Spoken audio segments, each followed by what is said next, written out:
Bienvenidos al canal Abre los Ojos, una mirada crítica a la religión y a la política. Hoy estamos con el último vídeo de la primera parte de la serie Origen e influencia de las religiones. Es decir, termino hoy lo que tiene que ver con el origen de las tres religiones, el judaísmo, el cristianismo y el islam. Y pues el vídeo voy a tratar de presentar una muy pequeña síntesis de lo que he ido tratando en los vídeos, unas conclusiones y una bibliografía muy escogida sobre los temas incluidos en los vídeos.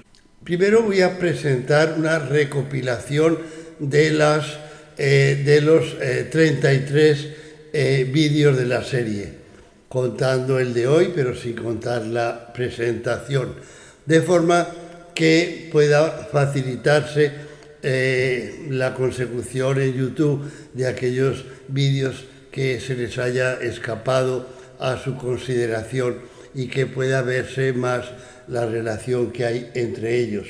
Entonces, partiendo de abajo hacia arriba, que es el orden en que los he encontrado en YouTube, tenemos que empezamos considerando las ciudades sagradas, con miras a ver si lo que se afirma de ellas en los libros sagrados puede considerarse histórico o simplemente se trata de leyendas y fantasías. Entonces, estudiamos primero el tema de Jerusalén y sus reyes sagrados. Vimos si Nazaret podía o no ser la ciudad de Jesús. Vimos que la verdadera ciudad de Jesús era Gamala, con todo el acompañamiento gráfico del caso. Luego pasamos a la ciudad sagrada del Islam,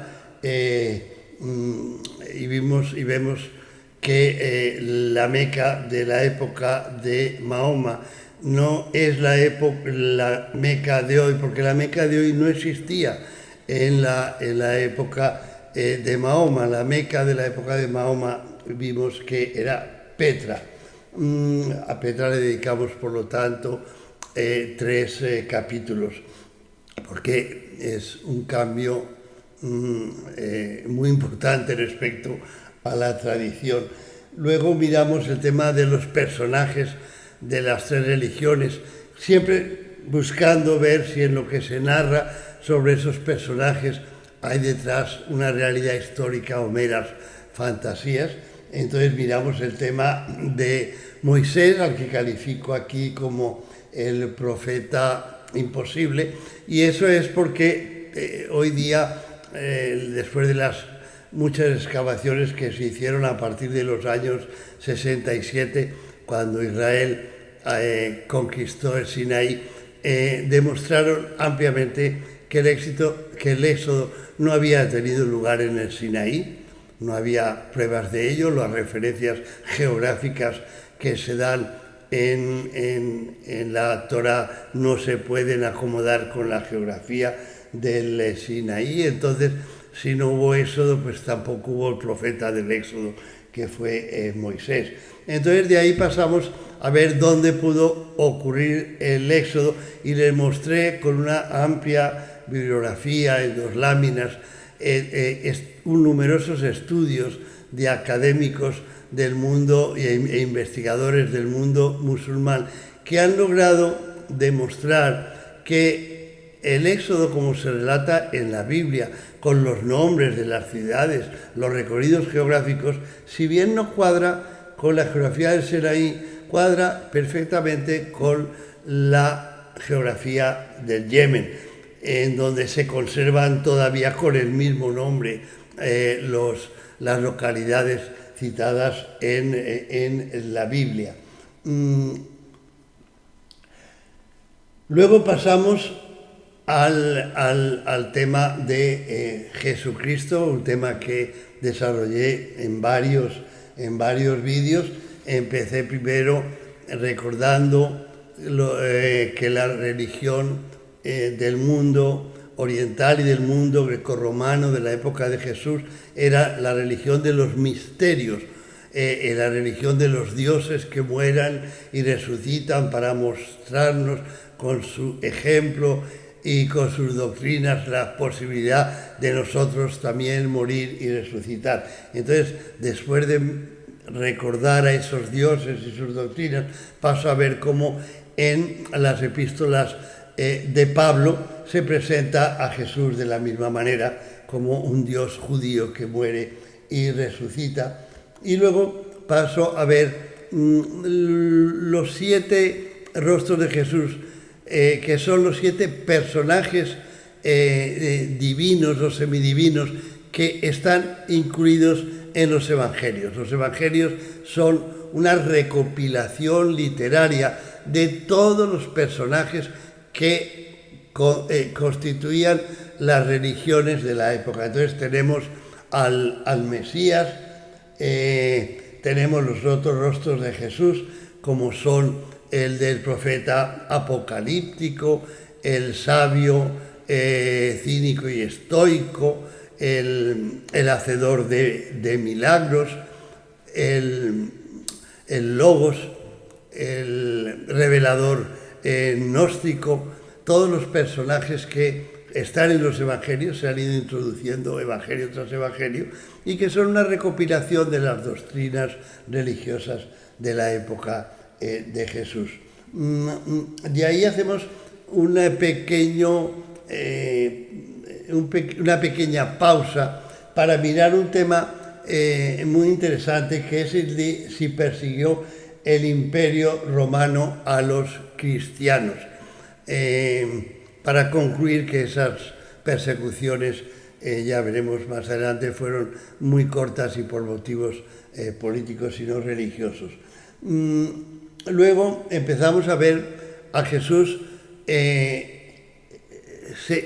según los evangelios, con los 2 perfiles que hay dentro de los evangelios, del Mesías pacífico, cuyo reino no es de este mundo, pero también ahí entre líneas puede leerse la historia de un Mesías guerrero, cuyo reino sí es de este mundo. O sea, los 2 personajes están ahí, aunque uno es preponderante, el otro se puede también mirar entre líneas.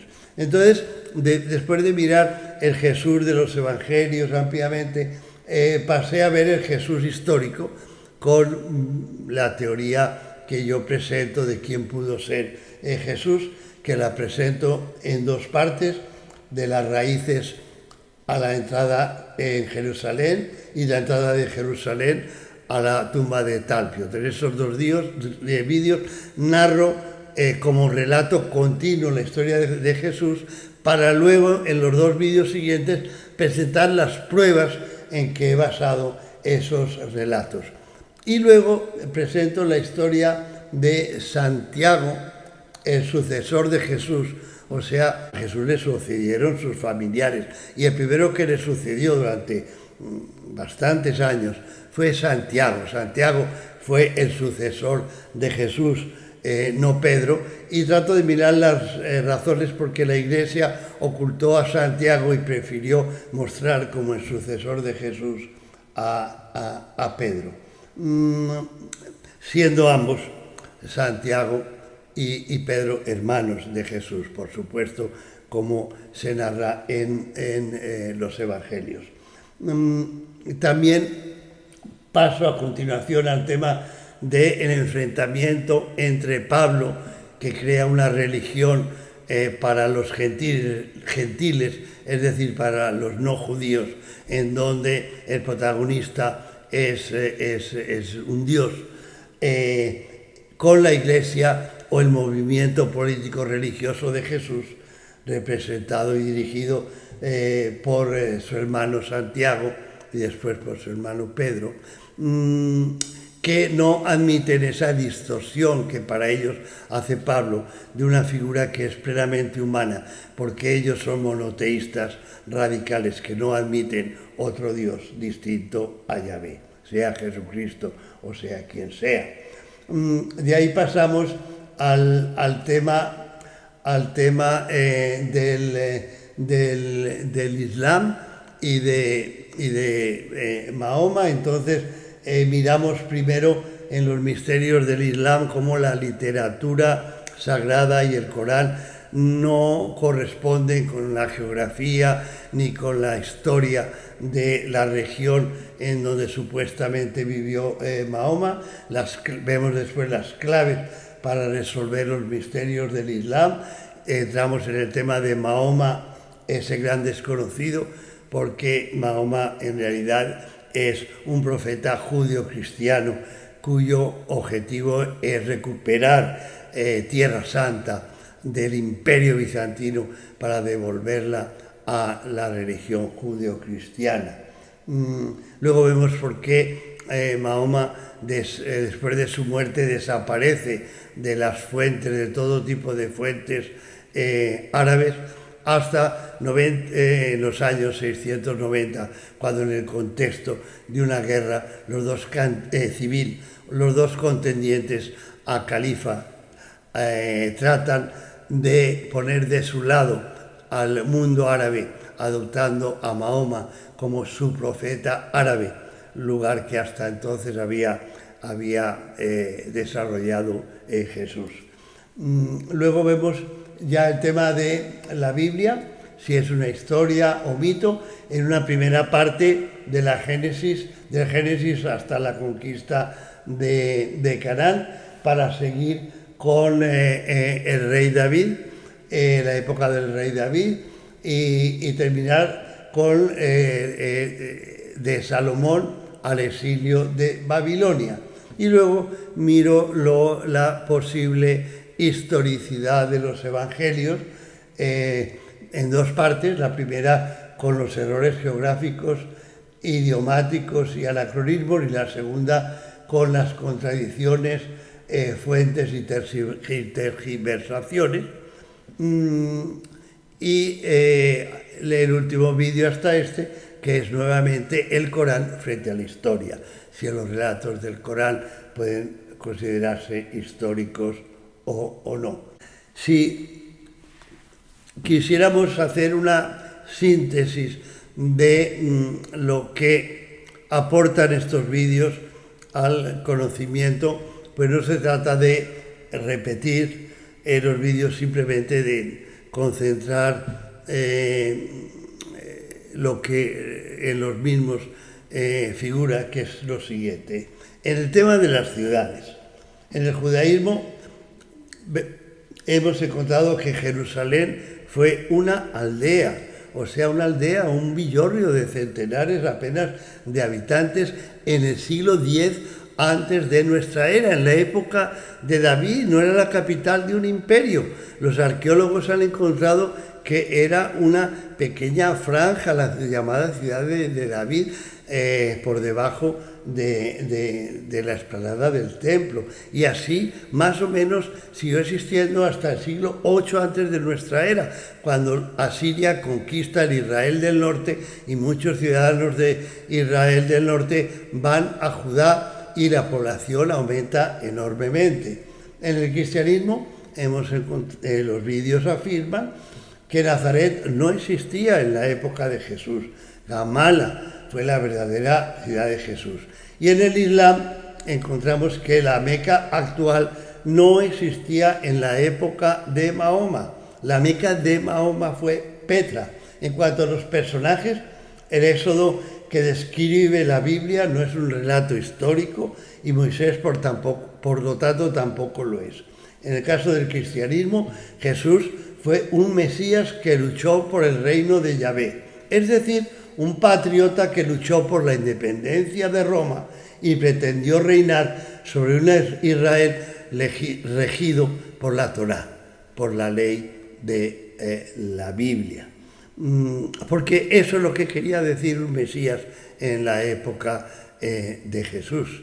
Jesús fue un Mesías que luchó por el reino de Yahvé. Y en el Islam, Mahoma fue un profeta árabe, pero de ideología judío-cristiana, que luchó por expulsar a Bizancio de Palestina. Y en cuanto a los textos, pues la conclusión es la misma en los tres casos. La historia del pueblo judío contenido en la Biblia es una ficción con fines políticos y religiosos. La historia del origen del cristianismo contenida en el Nuevo Testamento también es una ficción con fines políticos y religiosos. Y la historia del origen del Islam contenida en la literatura sagrada islámica es una ficción política y religiosa. Esos fines políticos y religiosos los he expuesto a través de los vídeos, por supuesto. Ahora, yo les prometí varias veces una bibliografía. La bibliografía que les voy a presentar es muy resumida, pero muy especial. Yo tengo en mis libros bibliografías mucho más extensas, si alguien quiere verlas, pero aquí he tratado de limitarme a autores y libros o documentos que aportaron conocimientos diferentes, nuevos, que nos abrieron ventanas para mirar la realidad y para superar muchas creencias que venían del pasado, pero que en un momento dado empezaron a derrumbarse porque no eran ciertas.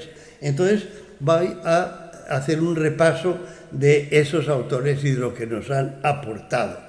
Tenemos, en primer lugar, empezando por el judaísmo, al gran arqueólogo de la Universidad de Bar Ilan, de Tel Aviv, Israel Finkelstein, que también tiene varios vídeos en YouTube muy interesantes. Sus libros, aunque ha escrito muchos más, los que me parecen más interesantes son los dos que escribió con Neil Silverman, la Biblia desenterrada, y David y Salomón, los grandes reyes de la Biblia, y le agrego el libro que escribió con Amihai Mazar, La búsqueda del Israel histórico. Finkelstein lo que aporta es, primero, que el Éxodo para él simplemente no existió y muchos arqueólogos pensaron lo mismo, por lo que les contaba antes, porque la arqueología de Sinaí no aportó ninguna prueba. Además, se creía antes de Finkelstein que unas ruinas de grandes palacios, caballerizas y otros tipos de monumentos que se habían encontrado sobre todo en el norte de Israel venían de la época del rey David en el siglo X antes de nuestra era, cuando él y algunos asociados encontraron que esas ruinas eran posteriores, no eran de la época de David en el siglo IX, en el siglo X, sino eran de finales del siglo IX, en la época de la dinastía de Omri en el reino de Israel del Norte o de Samaria, que se habían antedatado para hacerlas aparecer como de la época de David. En realidad él mostró que la Jerusalén de David, como les decía, era una aldea, que él era un jefe de tribu local y no el rey de un gran imperio entre el Éufrates y el Nilo, como en un espacio, en algún relato pretende la Biblia. Luego tenemos aquí, menciono 4 biografías del rey David, que las 4 hacen parte de una revolución del pensamiento sobre el rey David. Son Rey David, de Stephen Mackenzie, El David histórico, la vida real de un héroe inventado, de Joel Baden, El rey David, de Jonathan Kish, y de Baruch Alper, un libro cuyo título es muy significativo: Los demonios secretos de David, Mesías, asesino, traidor, rey, porque todo eso fue David. Estos autores lo que han pretendido son básicamente 2 cosas: desmistificar la leyenda del gran reinado del rey David y desmistificar la leyenda del héroe, porque más que un héroe fue lo que nos narra en ese título Baruch Halper. Y eso es muy importante porque es una figura que ha tenido una gran repercusión en el mundo judío, en la forma de encarar su historia, el pueblo judío e incluso el pueblo cristiano, que ha visto en él también un modelo que ciertamente esos autores derrumban con sus investigaciones. Tenemos el libro del obispo anglicano John William Colenso, que fue el primero, creo yo, que se atrevió en el siglo XIX a hacer investigaciones sobre los primeros libros de la Biblia, la Torá o Pentateuco, en donde muestra los errores, contradicciones, fantasías de esos libros. El libro de Colenso se llama El Pentateuco y el libro de Josué, o sea, los 6 primeros libros de la Biblia, examinados críticamente. Luego tenemos el libro, el relato caldeo del Génesis de George Smith.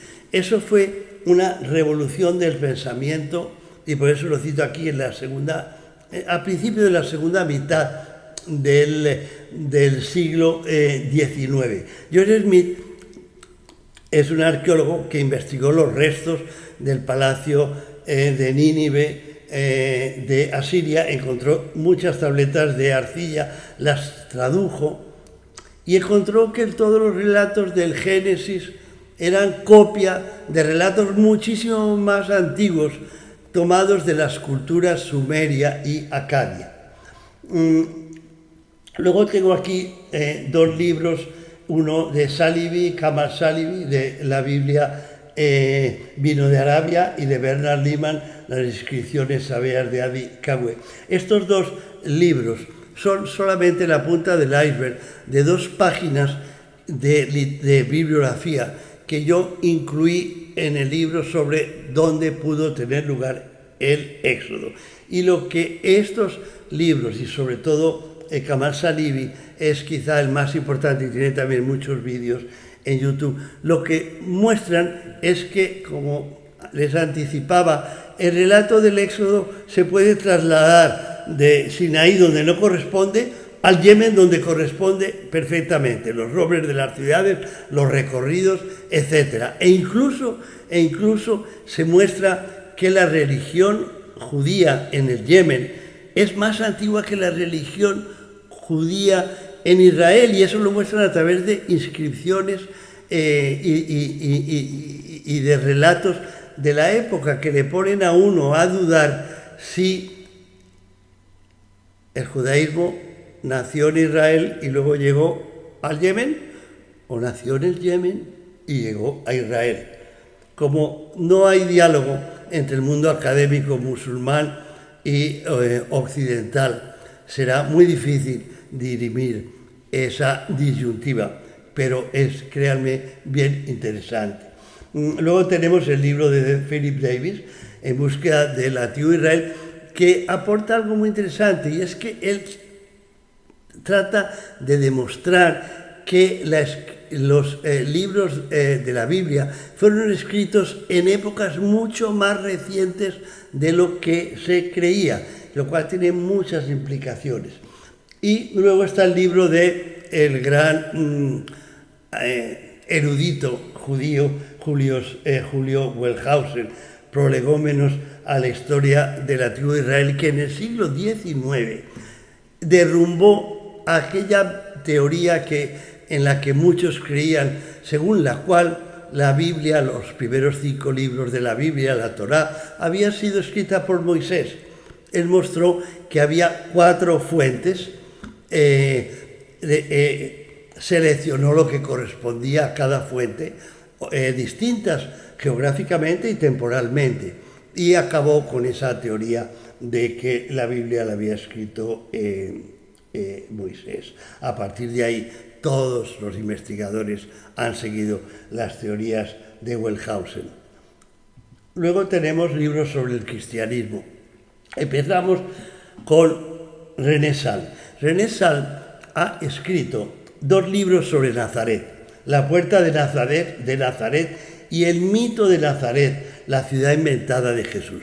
En esos libros no solo él prueba que Nazaret no existía en la época de Jesús. En el segundo libro trata de desmentir toda una serie de fraudes, porque esa es la palabra, no hay otra, investigativos de la arqueología de Nazaret, porque muestra cómo artefactos como lámparas de aceite se han postdatado para hacerlas aparecer como de la época de Jesús, lo que probaría que vivía gente en Nazaret en la época de Jesús, y que él muestra que en realidad son de siglos antes, en donde antes de que en Nazaret existiera, había sido poblada en otras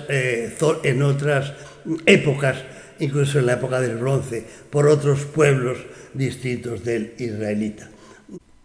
Salma trata un tema que, créanme, es apasionante. Es una tarea de detectives lo que él hace. Hace algunos años, bastantes ya, pero el tema ha seguido hasta el día de hoy, una arqueóloga israelita creyó haber encontrado una residencia en la ladera de Nazaret.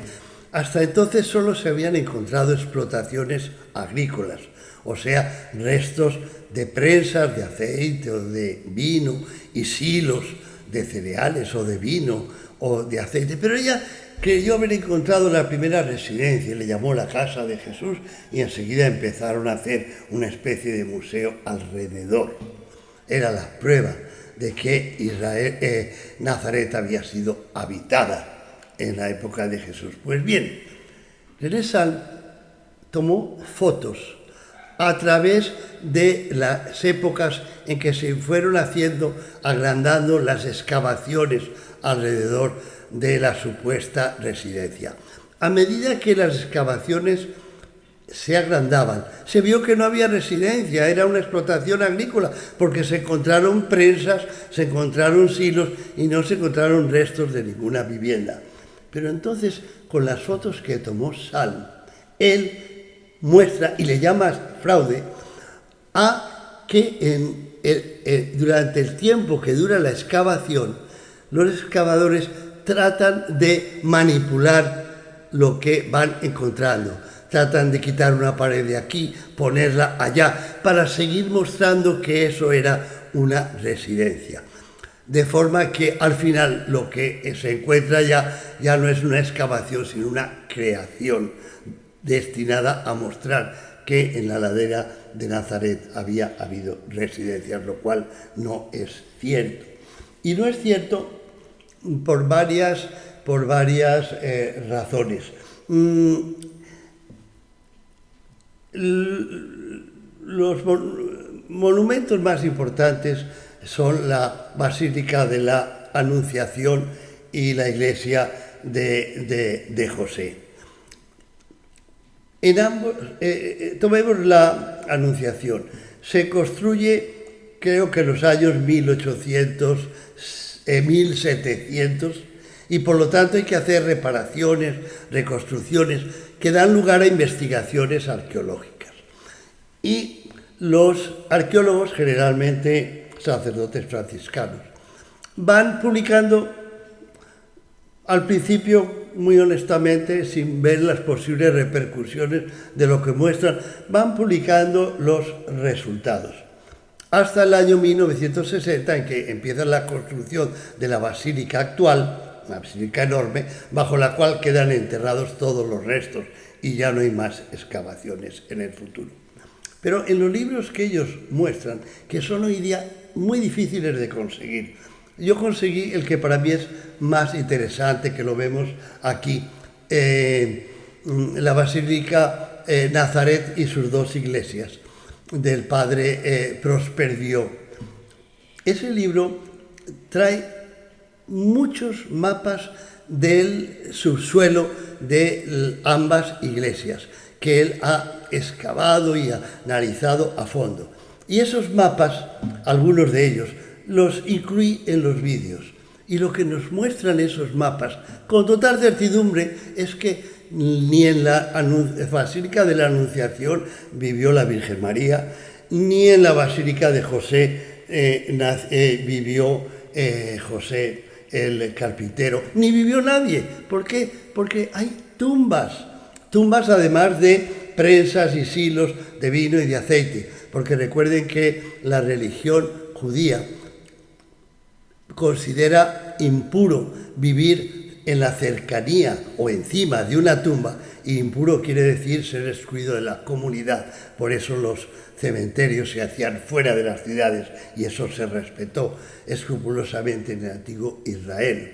Entonces, esas tumbas hacen imposible que nadie residiera ahí, en las dos iglesias. Y eso está documentado en este libro del padre Prosperio y en otros libros también muy difíciles de conseguir. Yo conseguí con mucho esfuerzo y buen dinero el libro de Próspero Bio y el libro de Clemens Kopp, también muy interesante, pero que no comentaré aquí. Pero mire, para resumir este tema de Nazaret, que yo sé que molesta mucho a la gente, porque dudar de Nazaret es dudar de la fe, pero no tiene realmente uno necesidad de mucho análisis. Si ustedes leen los evangelios y van tomando los 5 evangelios, incluyendo el de Tomás, como hace el Seminario de Jesús, y van tomando las características de Nazaret según los evangelios, van a ver que Nazaret estaba en la proximidad del lago Tiberíades, en la cima, no en la ladera, de una montaña y por tanto con un despeñadero evidente, rodeada por murallas, con una sinagoga y en el este del lago Tiberíades. Y ninguna de esas características tiene Nazaret, ninguna, y todas las tiene Gamala. Y eso lo documenté con gráficos, con fotos y con dibujos de la época en mis vídeos. Pues bien, Robert Ambelán, en su famoso libro Jesús o el secreto mortal de los templarios, entre muchas cosas, sitúa a Jesús en Gamala, a la que él nombra como el nido de águilas, es decir, el refugio de los independentistas alzados contra Roma. Gaspar Pagán ha escrito también sobre el tema 2 libros, Gamala y Gamala II. David Donini también ha escrito sobre Gamala como la ciudad de Jesús. Entonces, ese tema hoy día ha sido expuesto por varios autores y como Gamala se redescubrió en el año 1966 o 67, durante la guerra, y se ha hecho un parque, pues ahí está, y ahí se puede consultar y se pueden ver fotos y comparar con Nazaret y luego preguntarse cuál es la que describen los evangelios. Luego tenemos Joseph Raymond, ha escrito 2 libros, Nieto de Herodes y Mesías Herodiano. Se refiere a Jesús. Él presenta a Jesús como el hijo de Antípater, a su vez hijo de Herodes el Grande y supuesto heredero, hasta que Herodes el Grande lo asesinó 5 días antes de morir él mismo, y además como descendiente a través de María, del último rey macabeo, Antígono. Y ahí están las razones que yo amplío en mis vídeos con otras fuentes que también complementan el tema. Y el gran escritor Robert Graves escribió hace muchos años, creo que en los años 40 o 50, creo que en los 40, Rey Jesús, en donde también en forma novelada presenta a Jesús como el nieto de Herodes el Grande, el hijo de Antípater. Más libros sobre el cristianismo. James Valiant y Warren Fay han escrito un libro sobre, es el título, cómo los emperadores romanos inventaron el cristianismo. O sea, achaca el invento del cristianismo a los emperadores romanos. Pero lo mismo hace Joseph Atwill en El Mesías del César, Henry Davis creando el cristianismo, un arma de la antigua Roma, y Bosquillen y Sheldon, Operación Mesías. Todos esos libros, y quizá ya otros, nos animan a imaginarnos la elaboración de los evangelios realizada por unos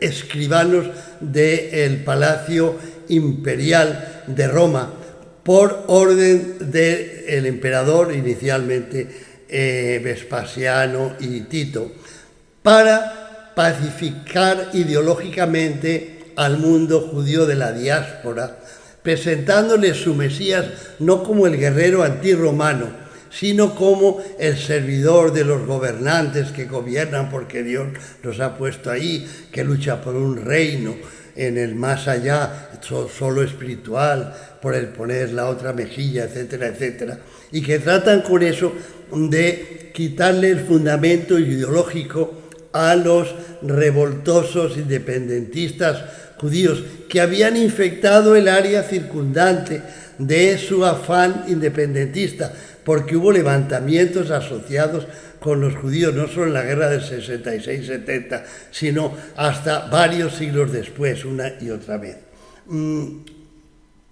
Tenemos el libro de James Tabor y Simcha Jacobovici, El descubrimiento de Jesús, que mucha gente lo vio en National Geographic. Es el descubrimiento o redescubrimiento de la tumba de Talpiot, en donde se encontraron todos esos pequeños féretros con nombres que corresponden a la familia de Jesús.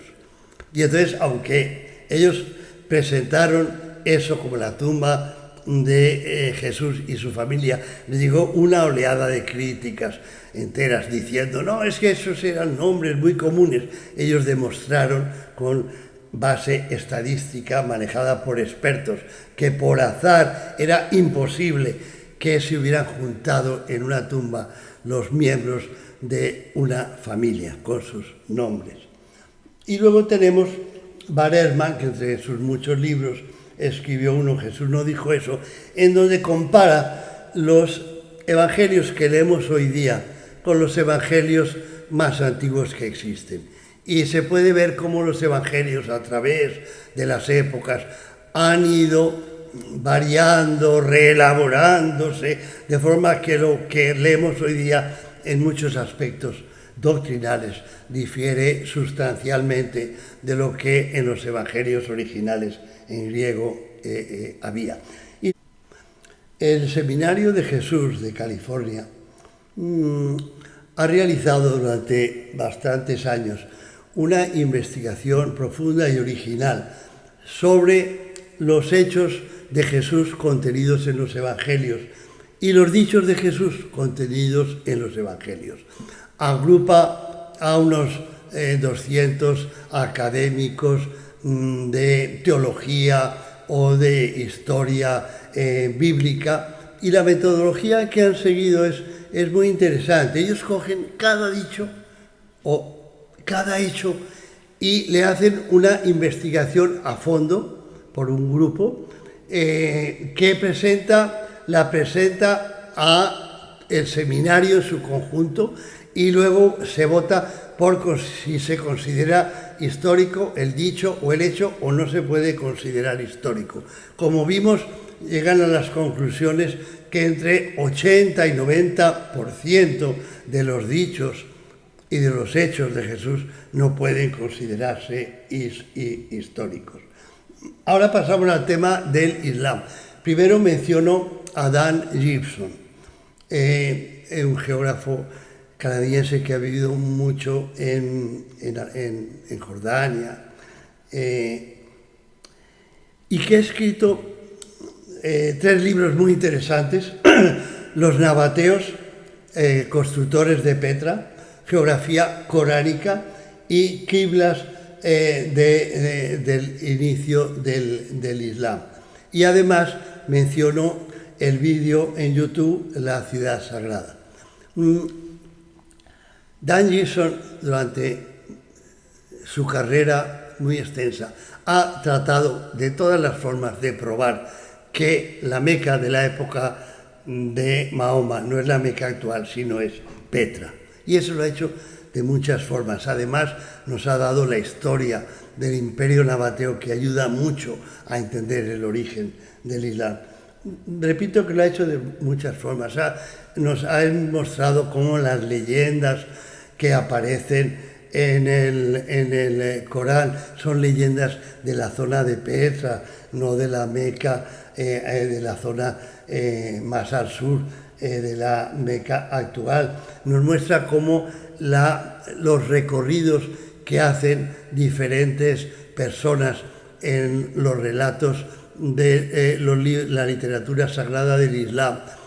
Esos recorridos tienen sentido si ponemos a la ciudad de origen o de destino como Petra, pero no tienen sentido si tomamos como origen o como destino la Meca.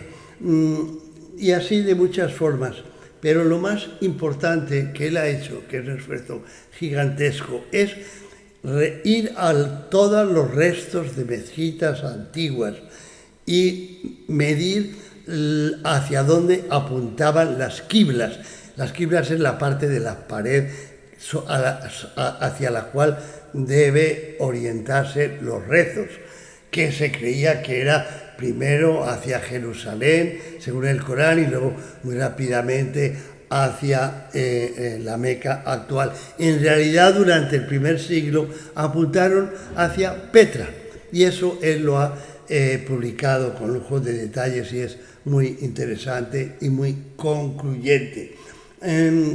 Patricia Cron, respetadísima profesora también, ha escrito un libro, Hagarismo, siendo Agar la madre de Ismael, por eso es la madre del mundo, se debe considerar la madre del mundo árabe, en el cual hace varias cosas muy interesantes.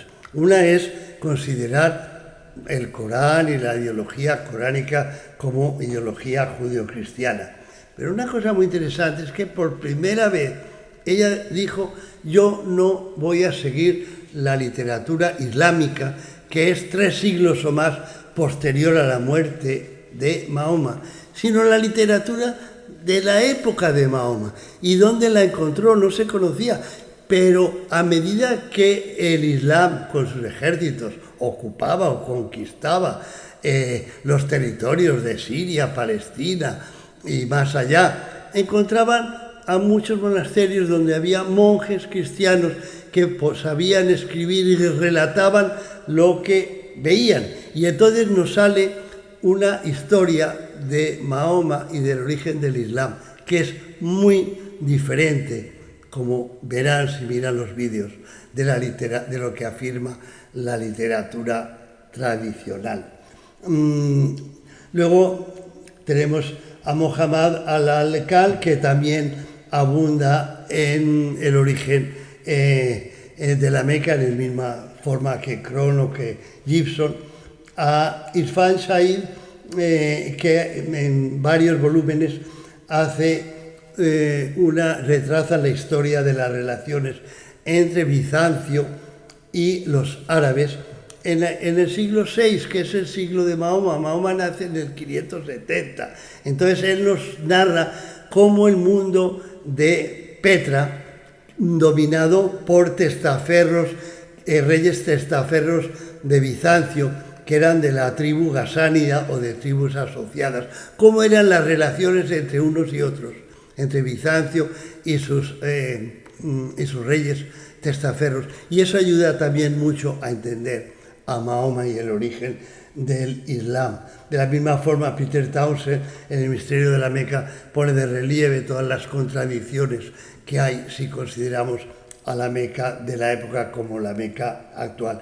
El padre Edouard Gallet ha escrito hace algunos años El Mesías y su profeta, también sobre el tema del origen judío-cristiano del Islam.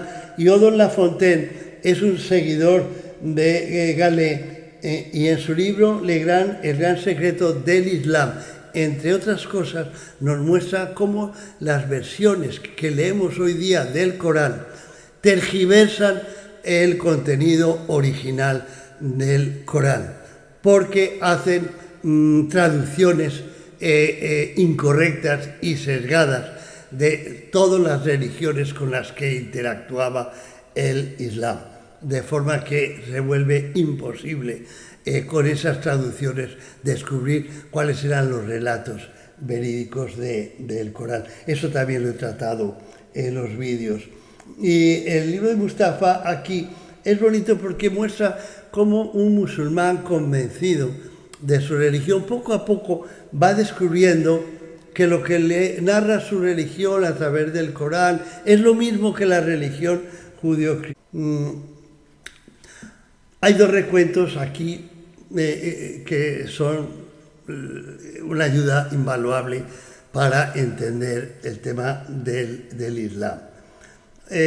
Patricia Crom en 1970 conocía algunos libros cristianos sobre la llegada del Islam, pero Philip Penn y Robert Hoyland han hecho dos recopilaciones de donde hay una cantidad enorme de textos, algunos de los cuales no se conocían y que ellos traducen y los ponen al alcance de todos los investigadores. Penn escribe cuando los cristianos por primera vez encontraron a los musulmanes y Hoyland viendo el Islam como otros lo vieron. Repito, son libros sobre Mahoma y sobre el origen del Islam muy anteriores a los del mundo islámico, coetáneos, escritos por gente que vivió esos hechos, la conquista o ocupación islámica de Palestina, Siria y más allá, en vivo y en directo. Yehuda Nebo y Judith Koren en El Islam en la encrucijada demostraron algo muy importante. Los padres cristianos decretaron que el judio-cristianismo se había terminado en el siglo IV, pero ellos encuentran inscripciones judio-cristianas, o sea, en los cuales Jesús no es considerado un dios, sino un profeta, al mismo nivel de Moisés, etc., pero que venían de la época de Mahoma, del siglo VI, del siglo VII y más allá. Luego el judio-cristianismo continuaba vivo, y sobre todo en la misma zona alrededor de Petra en que nació. Y Salomón Pines es un profesor de la Universidad Hebrea de Jerusalén que hace lo mismo, pero no a través de inscripciones en rocas o en monumentos, sino a través de textos literarios. Él encuentra textos judio-cristianos mucho más recientes de lo que se sabía, incluso en el judio-cristianismo de los primeros siglos de la cristiandad, de acuerdo a una nueva fuente, encuentra un documento del siglo X con ideología judeo-cristiana. Y finalmente, Christoph Lusenberg y Sami Aldir son dos lingüistas que han demostrado, muy respetados ambos. Lusenberg es mucho más antiguo, es de los años 70. Aldir es más reciente. Pero los dos muestran lo mismo. Y es increíble.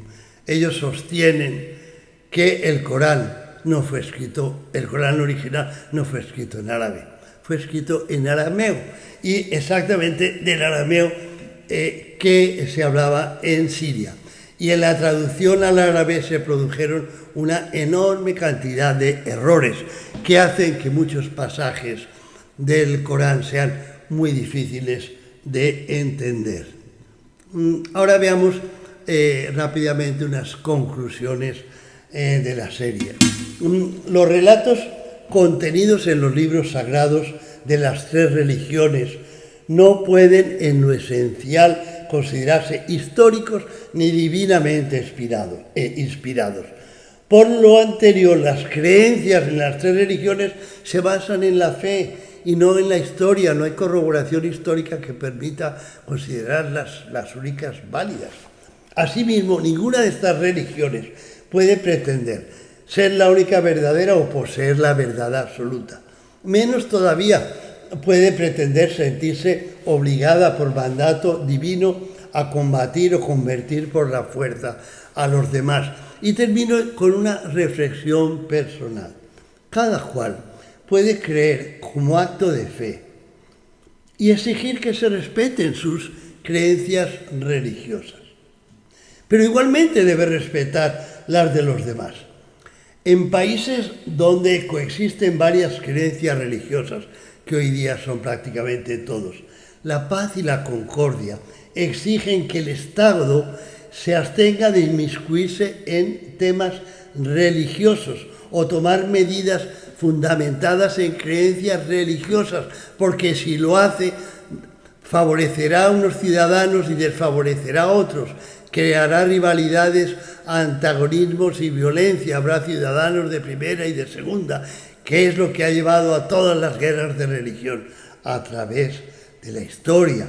Estos principios son teóricamente admitidos, es más, están en la Constitución de Estados Unidos, pero en la realidad no se han respetado y siguen sin respetarse.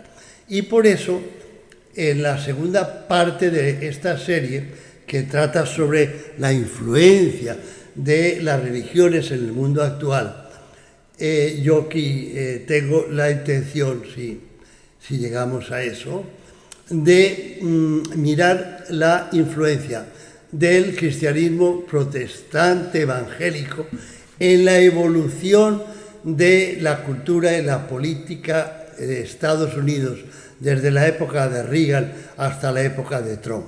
En esa época que ha visto un cambio enorme en la cultura norteamericana que estamos viviendo hoy día.